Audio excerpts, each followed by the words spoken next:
दूसरा सवाल ये है कि जब हम रोजगार की बात करते हैं तो रेलवे को लेकर लोगों की उम्मीद रहती है कि रोजगार आएंगे। और जब पिछला जनरल इलेक्शन था उससे पहले एक तरीके से अभी 1,54,000 लोगों का रोजगार कंप्लीट हुआ है। 1,54,000 लोगों का 1.5 लाख लोगों का रोजगार अभी कंप्लीट हुआ है।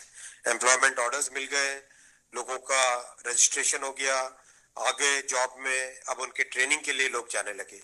जैसे ही प्रोसेस कंप्लीट हुआ, नेक्स्ट प्रोसेस चालू हुआ। बहुत लंबे समय से सबकी डिमांड थी कि इसको एनुअल बनाया जाए।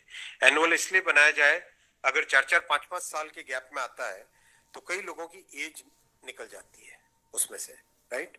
इसीलिए अब एनुअल सिस्टम की तरफ मूव कर रहे हैं।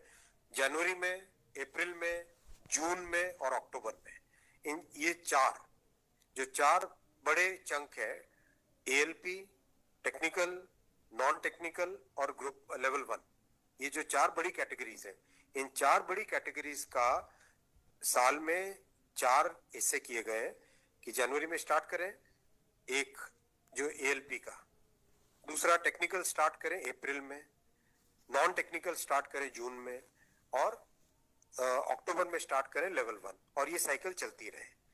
इस प्रोसेस पे सारे के सारे कैंडिडेट्स की डिमांड लंबे टाइम से रही है कि 4-4 साल का जो फेज होता है, 5 साल का फेज होता है, कई लोग एज बार हो जाते हैं उसमें।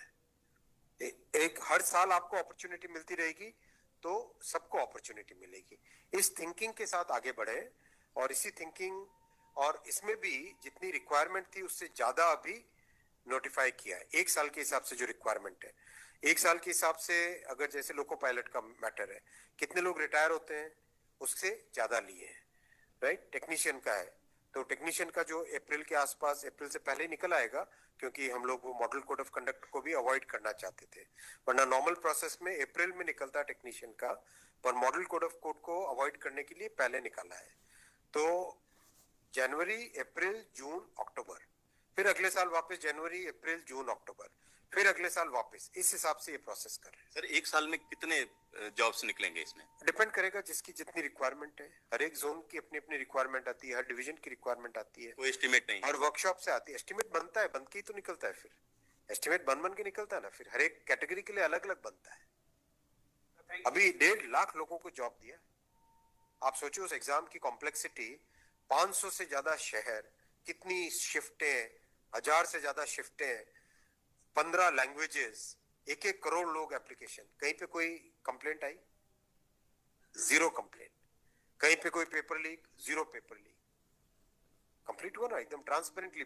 पार्लियामेंट में हमारी ऑपोजिशन के लोग, कांग्रेस के एक एमपी बोले कि आश्चर्यचकित है कि इतना बड़ा एग्जाम कैसे बिना कोई पेपर लीक के हो गया। तो एक उस चीज को भी तो देखो। Thank you sir.